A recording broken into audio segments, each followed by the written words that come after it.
Hi. So you have been learning English for a long time. Well, you can understand most of the thing you watch or read, but can't speak much. Or even if you manage to speak, it's not that comfortable. It's hard to think about the thing you want to say, and you're constantly worried about grammars, pronunciation, and word picking.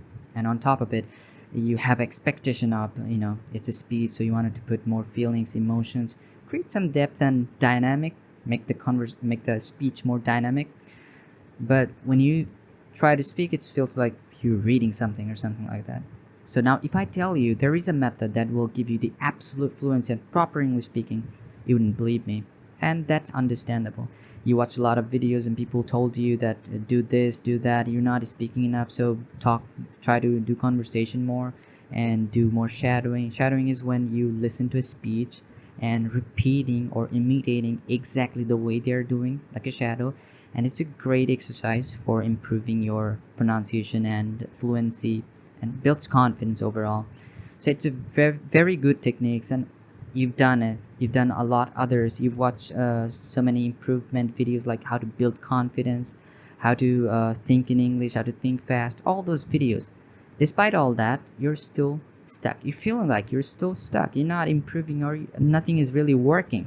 So we really need to know what's going on. So very first, I'll break it down to you why you're feeling like you're stuck, and then I will try to give you the solution.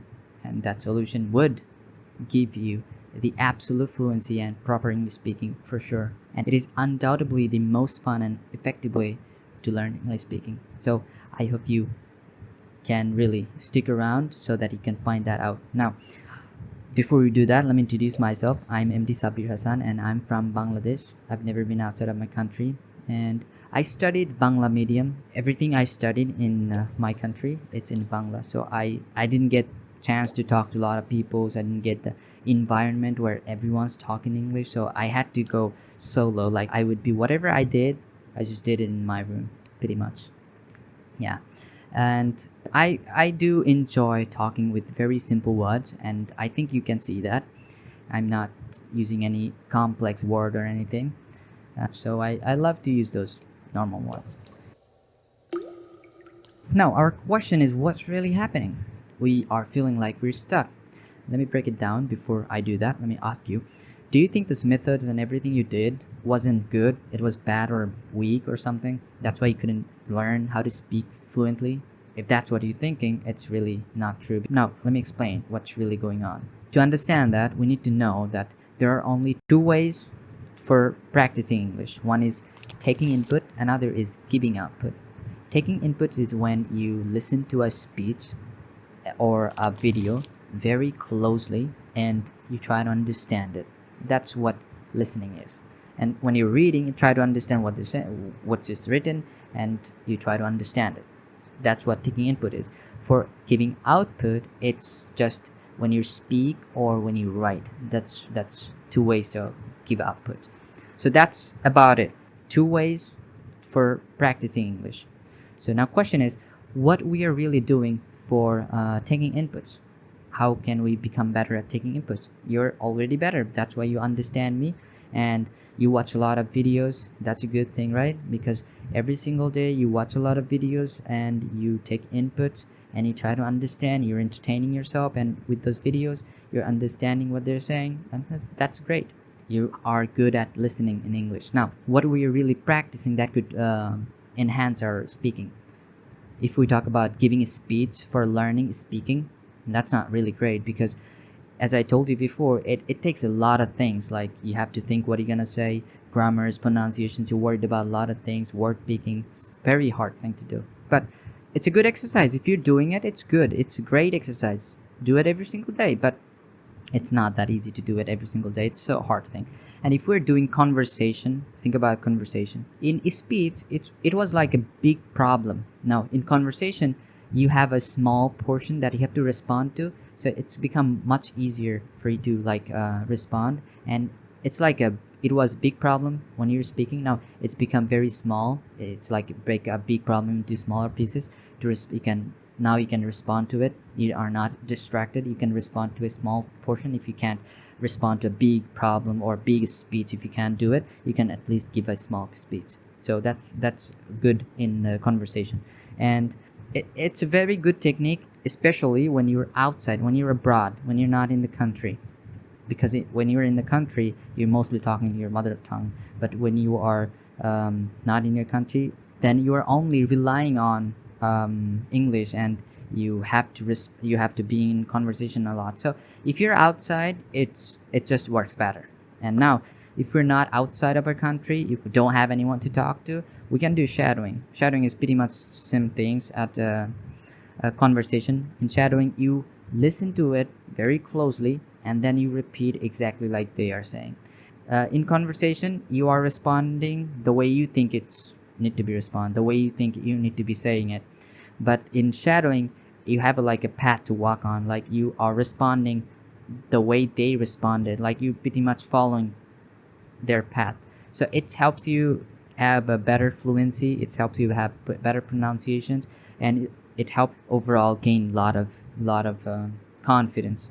So now shadowing or conversation or speaking. So all of them are very active. What do I mean by active?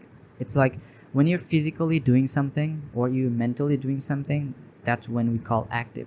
But for here, we wanted to call it like when you're mentally active to do things, that's active. Like think about when you are riding a bicycle, right? You don't once you learn it, you don't need to think about how you, when you're paddling, when you're doing what, you don't need to think about it. You're just simply riding it. So that's a passive work. Like you're physically active, but mentally you're not active.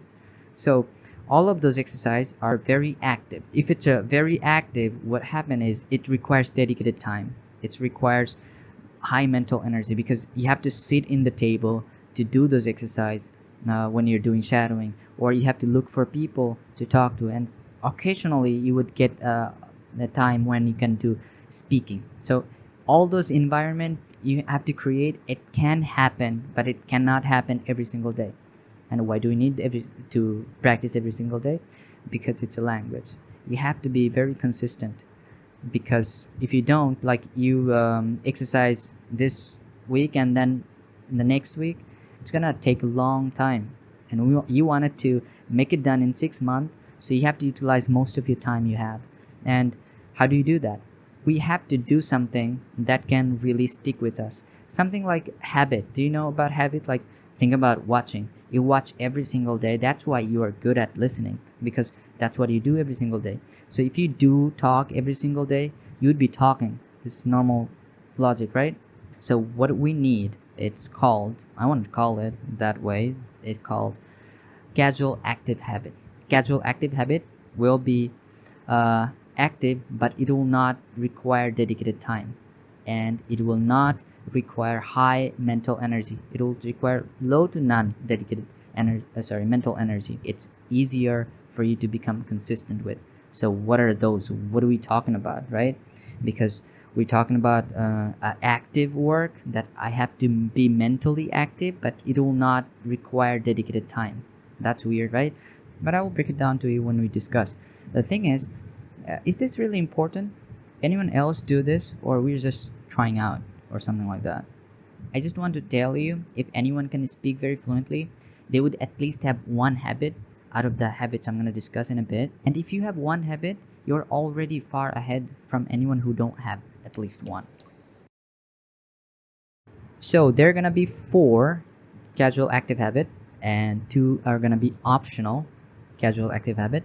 If you don't like any of them, that's okay, because we have more, and things are gonna get better one after another. So no worries, we have more, right? So you have to start with one and keep on increasing one after another, and as many as habits you have, as many time and energy you're utilizing, and you're becoming more and more consistent. That's what we really need to learn to be fluent. We need to be fluent, so that's what we really need. Okay, let's get into it. So our very first casual active habit would be repeating lines from movies, TV shows, or whatever videos you are watching. It's like shadowing, part-time shadowing to be exact, and it's have its own beauty and benefits. Let me explain. It's a really good one. If you guys watched really old movie called Avenger Endgame, Avenger Marvel movies. So in there, Captain America said a very iconic line right before, oh sorry, right after all this portal open and everyone come through of that. He said a line, very iconic line, something like Avenger Assemble, right?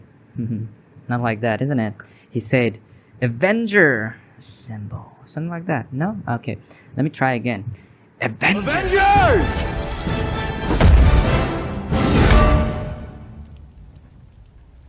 Assemble. It is very iconic line, isn't it? Stop laughing. You're gonna be next. You have to repeat this. So, you remember how he said. That's why you're laughing, right? Because I didn't say it the way you heard him saying it. Because you can say it better. I know it, and you will. Anyway, so he said the way he said, you remembered. The way he pronounced, you remember. And now you repeating the same thing, giving you the same result of shadowing, and it's gonna you'll be able to remember that for longer, right? You still remember the sentence, right? And I understand it's not big deal, like it's just a sentence, and repeating that sentence is not gonna change your entire life. You know, it's just a small thing, but think about like 6 months and you're doing it every single day. It's gonna impact something, right? And just think about it. You have a line from a video you're watching and it is so iconic, you wanted to say it, and now you're saying it till you really know how to say it. I think you understand the sentence very well. The sentence have context, the pronunciation, everything's there. You just have to repeat it. And repeating that will give you the same result of shadowing without even trying. You're just not trying, you're just watching a video. It's gonna do something, yeah? And also, sometimes you really wanted to say something like, you watch Mandalorian, you know? When one Mandalorian see another and they have some bonding or something like that. If not, they do fight. But if they do, then they say a sentence. And the sentence is, you know that this is the way, right? This is the way. This is the way. This is the way. This is the way. Say it back. You say it back.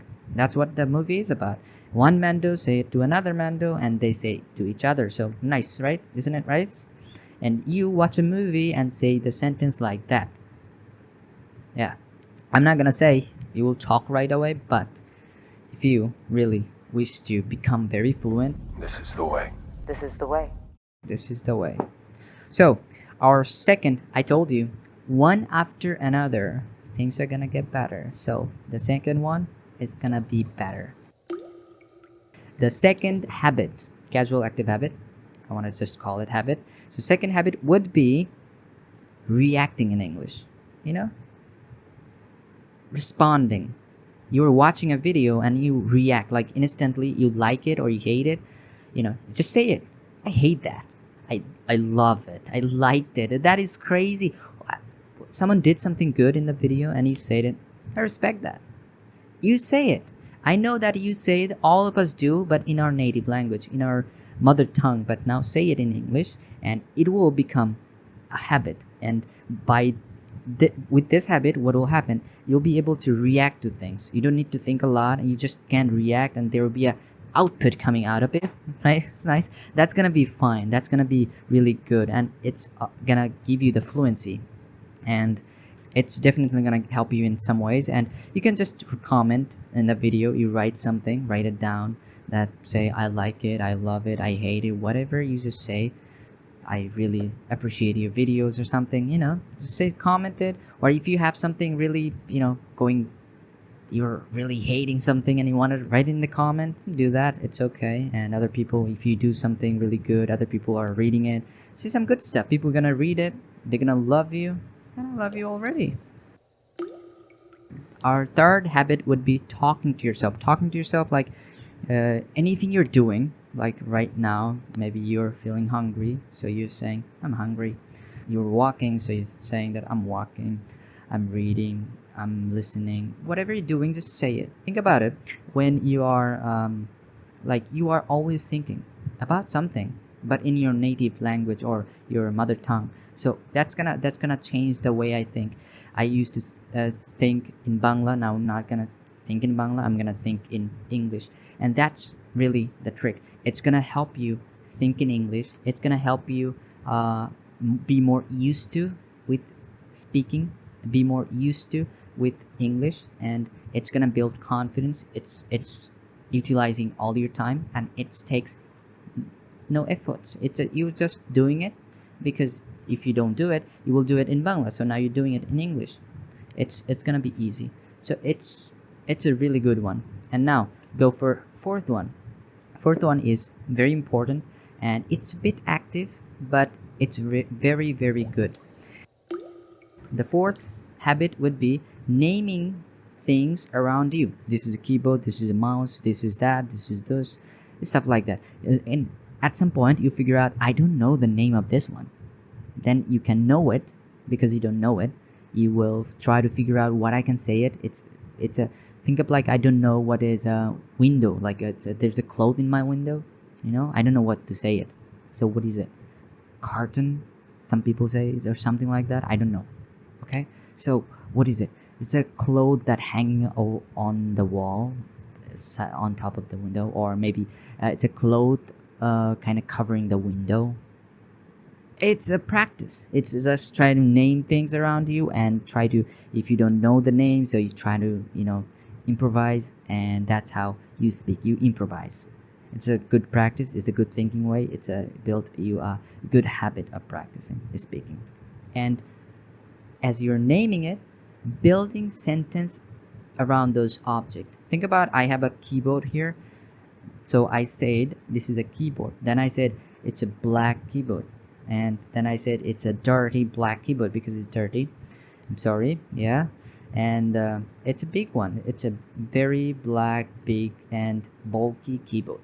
So we can add more on top of it and keep on saying that. And in advance, you could do like I have a mouse and I have a keyboard. So if I say that the keyboard and the mouse are both dirty and they do not look good, try to connect both objects. So what we are trying to do here, we have an object. We're gonna name all of the object around us. Does it sound silly? But it's not. Like if you don't know something inside your house, the name in English, then you could just simply, if you just don't know, then you know that I need to know it. But if you can name all around you, it just builds so much confidence. And then you try to do this. This is also a technique in grammars. We try to build sentence on top of another sentence that is bigger than. It's a way of building sentence. It's a way of constructing bigger sentence. So in that cases, what do? We take this simply one sentence, and what do we do? Think about that. Think about, I have a pen. Okay, look at that. I have a pen. I have a red pen. Whatever it is. I have a pen. I have a red pen. And then third sentence I said, I have a red marker pen. Then fourth sentence I said, I have a red marker liquid pen, pen that I can use to write in the whiteboard. So that's how you kind of like extend your sentence. And try this, extending this kind of way. It's really help you become fluent, and it's help you become more confident at speaking. And these four are gonna really, if you do all of them together, you utilize most of your time. And it's habits. These habits are really essential for you to become very fluent, because everyone who is fluent have this habit no matter what. Like they would have this habit. And if you are having this habit, you know that you are doing something every single day, and that is very important. You are always engaging in English learning. So that's more important than doing it at a weekend. That's not great. Doing something at a weekend that is very intense and active, not gonna change anything really. It's just after 1 week you do that again, it's too far from each other. Like one exercise is far from another. I don't think it's gonna change a lot, but it's still, anything you do, I told you before, you're always improving. You're not stuck. You're always improving. The thing you do, it's kind of like it's very slow, because you're not constantly doing it. It's you doing it 2 days and then you take off for weeks and then you do it again. So it's not great. So now I talked about optional too. Let's discuss that one. Optionals are, if you're not allowed to do it, don't do it. If you're allowed to do it, go ahead, do it. No worries. So very first optional one would be memorizing the lyrics of English songs. If you're not allowed to memorize songs, or if you're not allowed to listen to songs, it's okay. You don't need to. It's not that really we have all those other habit you can practice. You don't need to. But if you are listening music, I would suggest you just listen English. And if you're not, if you think about quitting listening or don't want to listen songs, so it's fine, just don't. And there is another optional, as we talked about, that is playing competitive games. Many of we do. And what do we do in there? We, as it's competitive games, we talk about it, about what you're gonna do, and you're also talking to your teammates. If that is a scenario, like it have to be competitive, and it have to be like sports game, so that you can talk to other people and make decisions and discuss about the game. It helps you, like you're just not playing, you're also talking. So it's a great environment. If you are playing games, find a game that provide this environment and you're good to go. So those are the 6 habits you need to do, and alongside of the active habit. Like if you're doing it 1 week, like 1 week after another, at the weekend you're practicing English, and maybe you're doing shadowing or trying to have conversation with your mentor or maybe your classmate or anyone, that's good. But in the meantime, you have to really follow all those casual active habit, so that you can utilize more your time and become very consistent. That's really important. You have to be consistent at learning this, and make sure that you understand all those habit. And if you do not, and maybe I said a lot of different stuff, just comment that so that I can fix that later on. So I think we are done. Yeah, I've spoken. Oh, I forgot to tell you all. There is there's another method that will give you the absolute fluency and proper English speaking without even trying hard, and that's gonna change everything. So we should. What are you talking about? One more minute. Huh? I'm not gonna use your trash. What? Are you not tired? No, I'm not tired. What are you talking? I'm not tired. I'm good. I'm good. We can go for another method that will really change everything. So we should go for it. Nah, man, I can do this all day. Yeah. What are you talking? No, don't. Yeah, don't cut it. Like, we'll sleep. Yeah, just it's 2 a.m. So what? I used to see you sleeping like late 4 a.m. What are you talking about? Just give me 5 minutes. Yeah, we're done. No, 5 minutes not gonna be work. I need 10 minutes. Okay, 10 minutes. 20. Yeah, 20. 20 will be good, right? It's good, right? Okay, not good. What? Really? I just started talking. I'm not done.